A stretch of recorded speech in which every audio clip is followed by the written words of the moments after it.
दूर किसी जंगल में चिड़ियाओं का एक परिवार रहता था। मम्मा चिड़िया, पापा चिड़िया और उनकी बेटी गुड़िया। गुड़िया अपने पापा से कहती है, पापा क्या बात है, आज आप बहुत खुश हैं।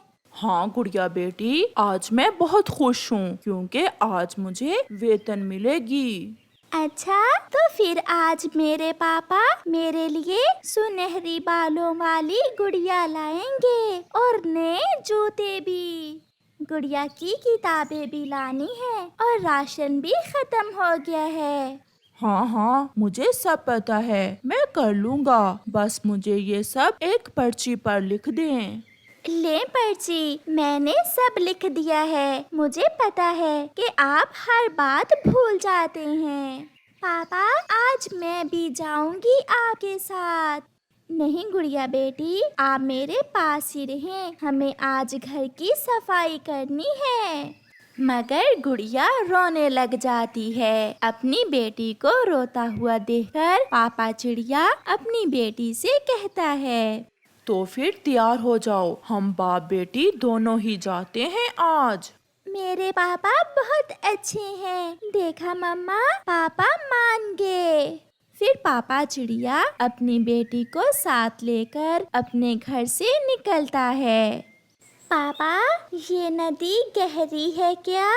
हाँ गुड़िया बेटी, ये नदी बहुत गहरी है। पापा, जब आप छोटे थे तो आप भी अपने मम्मा पापा के साथ बाहर जाकर खुश हुआ करते थे। हाँ गुड़िया बेटी, मैं तो तुम्हारी तरह रो रो कर अपने पापा के साथ चला ही जाया करता था। वो बाप बेटी बातें करते करते कबूतर चाचा के पास पहुंच जाते हैं, जहां गुड़िया के पापा काम करते थे। अच्छा ही हुआ जो तुम समय पर आ गए। ये लो अपनी तनख्वाह, और आज मैं दूसरे जंगल जा रहा हूँ। आज काम बंद रहेगा। कबूतर चाचा गुड़िया के पापा के वेतन के पैसे देकर वहां से चला जाता है। गुड़िया का पापा कबूतर चाचा के पास लकड़ियां काटने का काम करता था। पापा चलें, अब हम बाजार जाते हैं। पापा, मुझे मिठाई भी लेकर देंगे ना? क्यों नहीं, मैं अपनी गुड़िया को मीठे लड्डू लेकर दूंगा। वो दोनों बाप बेटी वहाँ से उड़ते हैं। मित्र चलो, आज महीने की पहली तारीख है। आज वेतन मिली होगी सब पक्षियों को। जाकर वीराने में बैठते हैं। मित्र किकर के बड़े पेड़ पर जाकर बैठते हैं। दूसरे जंगल से आने वाले सभी पक्षी वहाँ से ही गुजरते हैं। कालू, मैं अपनी बंदूक उठा लूं और तुम भी अपना चेहरा ढांप लो। आजकल पुलिस भी फिर रही है जंगल में। चेहरा तो मैं ढांप लेता हूँ, मगर अगर कोई भी पक्षी शोर मचाए तो सीधी गोली मार देना। अपनी जान की चिंता करना, मुझे सब पता है। 1 रुपए की गोली सस्ती है और हमारी जान बहुत महंगी। फिर उल्लू और दुष्ट कौवा हंसने लग जाते हैं।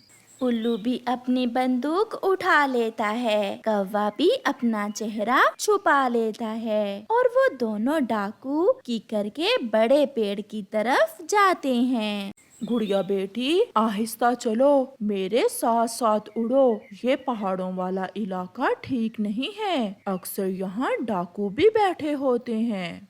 पापा चिड़िया ने ये बात की ही थी कि पीछे से उल्लू और कौवा आ जाते हैं। रुको रुको रुको, अगर यहाँ से एक पंख भी आगे गए तो जान से मार देंगे। गुड़िया और उसके पापा डरते हुए वहीं एक सूखे पेड़ पर बैठ जाते हैं। क्यों रोका है आपने हमें? अभी बताते हैं, पहले बताओ इस थैली में क्या है? इस थैली में चावल हैं। मैं चावल लेकर आ रहा हूँ। गुड़िया तो डर के मारे कांपे जा रही थी। छोड़ दे, हमें जाने दे डाकू अंकल। आप मेरी बेटी से दूर रहें। अच्छा, बहुत प्यार है तुम्हें अपनी बेटी से।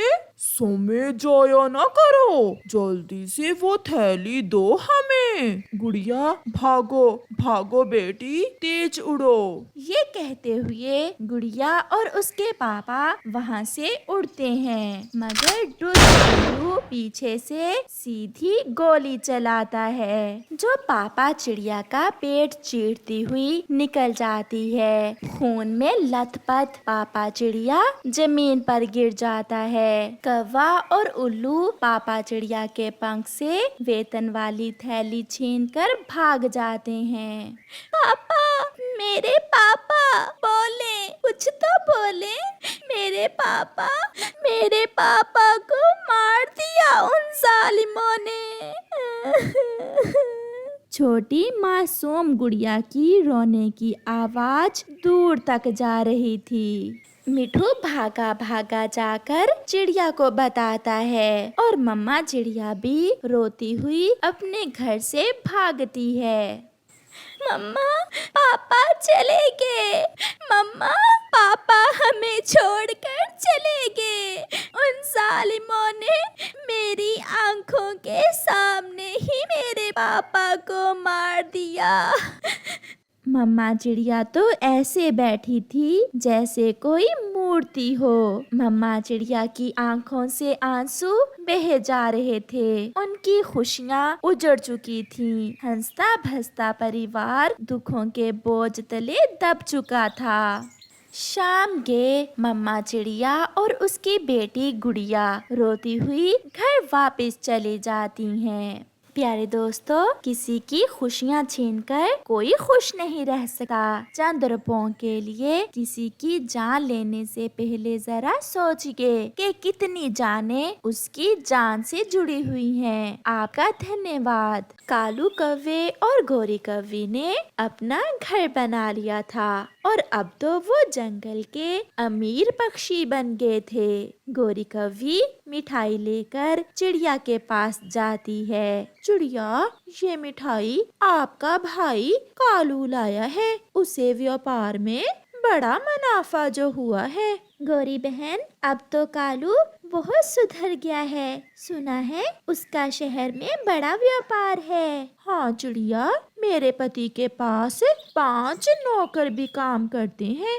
सबसे अमीर बन जाएंगे हम, अगर हमारा व्यापार ऐसे ही चलता रहा तो। फिर दूसरे दिन कालू कौवा शीशे के सामने बैठा सूट बूट पहनकर तैयार होता है। अपना चश्मा लगाते हुए कालू गोरी से कहता है, मैं कैसा लग रहा हूँ? मेरा कालू सबसे सुंदर है। बस ऐसे ही काम करते रहना। और हाँ, अगली बार जब आओ तो मेरे लिए सोने के झुमके जरूर लेकर आना। मैं तुम्हारे लिए सोने के झुमके भी लाऊंगा और सोने की चूड़ियाँ भी। ऐसे कालू घर से निकलता है। वो बहुत तेज तेज उड़ता हुआ बहुत जल्द दूसरे जंगल पहुंच जाता है। स्टेशन के सामने जाकर कालू कौवा अपना कपड़ा बिछाता है। लड़कों वाली ऐनिक उतारकर काला चश्मा लगाता है और एक पंख पर पट्टी बांधकर बैठ जाता है और अपना व्यापार शुरू करता है। बहुत गरीब हूँ, पंख टूटा हुआ है, मेरी मदद करो। मैं बहुत गरीब हूँ, कोई मेरी मदद करे। ये था कालू कौवे का व्यापार। जिसे वो सबसे छुपा रहा था। उसने तो अपने व्यापार का अपनी पत्नी को भी अभी तक नहीं बताया था। स्टेशन पर आने जाने वाले पक्षी कालू कौवे को सच में गरीब और अपाहिज समझकर उसकी मदद कर जाते, जिससे शाम तक कालू कौवा अच्छे खासे पैसे इकट्ठे कर लेता था। एक दिन कबूतर गोरी कौवी के पास जाता है और उससे कहता है, गोरी, मेरे पास आजकल कोई काम नहीं है। आप अपने पति कालू जी से कहिए कि मुझे भी अपने साथ काम पर ले जाया करे। मैं आज ही कालू से कहूँगी, अगर तुम मेरे पति की तरह काम करोगे तो तुम भी बहुत जल्द अमीर बन जाओगे। फिर शाम को जब कालू घर आता है तो गोरी कौवी अपने पति कालू से कहती है, कालू जी, आज कबूतर आया था। वो कह रहा था कि आप उसे भी अपने साथ काम पर ले जाया करो। ये सुनकर कालू के तो मुंह से पानी बाहर निकल गिरता है। नहीं, जो काम मैं करता हूँ वो कोई और नहीं कर सकता। बहुत मुश्किल काम है मेरा। कालू जी, ऐसा भी क्या काम करते हैं आप जो कभी मुझे भी अपने काम के बारे में नहीं बताया? तुम आम खाओ, आम। गुठलियों से तुम्हें क्या। फिर दूसरे दिन गोरी कबूतर के पास जाती है और उसे बता देती है कि कालू के पास कबूतर के लिए कोई काम नहीं है। ये सुनकर कबूतर बहुत परेशान हो जाता है। तो फिर ठीक है गोरी, मैं भी दूसरे जंगल जाऊंगा और वहाँ कोई ना कोई काम तो मुझे मिल ही जाएगा। ऐसे कबूतर भी दूसरे जंगल जाने की तैयारी करता है। वो अपने दोस्तों को भी साथ ले लेता है। चिड़िया, मिट्ठू, तोता और कबूतर तीनों दोस्त भी दूसरे जंगल जाते हैं। वहां जाकर कबूतर एक हलवाई पक्षी के पास जाता है। चिड़िया और मिट्ठू तोता भी कबूतर के साथ ही थे। चाचा जी, मैं अच्छी मिठाई बना लेता हूँ, क्या आपके पास कोई काम है? हाँ कबूतर, अगर तुम मिठाई बनाना जानते हो तो तुम मेरे पास काम कर सकते हो। आप कल ही काम पर आ जाना। ये सुनकर कबूतर बहुत खुश हो जाता है। बधाई हो कबूतर भैया, आपको काम मिल गया। दोस्तों, आज यहाँ आए हुए तो है ही, क्यों ना ये वाला जंगल भी घूम फिर कर देखें। ऐसे वो सब दोस्त घूमने निकल जाते हैं। थोड़ी दूर झूले लगे हुए थे। मिट्ठू तोता बड़े बड़े झूले देखकर बहुत खुश होता है। वो सब वहाँ से होते हुए स्टेशन की तरफ निकल जाते हैं और फिर अचानक मिट्ठू की नजर कालू कौवे पर जाती है, जो एक कपड़ा बिछाकर भीख मांग रहा था। जो दे उसका भी भला, जो ना दे उसका भी भला, मेरी मदद करो, मैं अपाहिज कौवा हूँ। चिड़िया और कबूतर, वो देखो सामने, वो देखो कालू कौवा तो यहाँ आकर भीख मांगता है। ये देखकर वो तीनों दोस्त हैरान हो जाते हैं। कालू, ओए कालू, तुम यहाँ अंधे बने हुए हो? शर्म नहीं आती? ऐसे पक्षियों को पागल बना रहे हो। अब मैं समझा तुम मुझे अपने साथ काम पर क्यों नहीं लाना चाहते थे। कौन हो तुम? अच्छा, तो अब तुम हमें भी नहीं पहचानते हो। मैं अभी जाकर गोरी को बताती हूँ कि तुम यहाँ कौन सा व्यापार करते हो।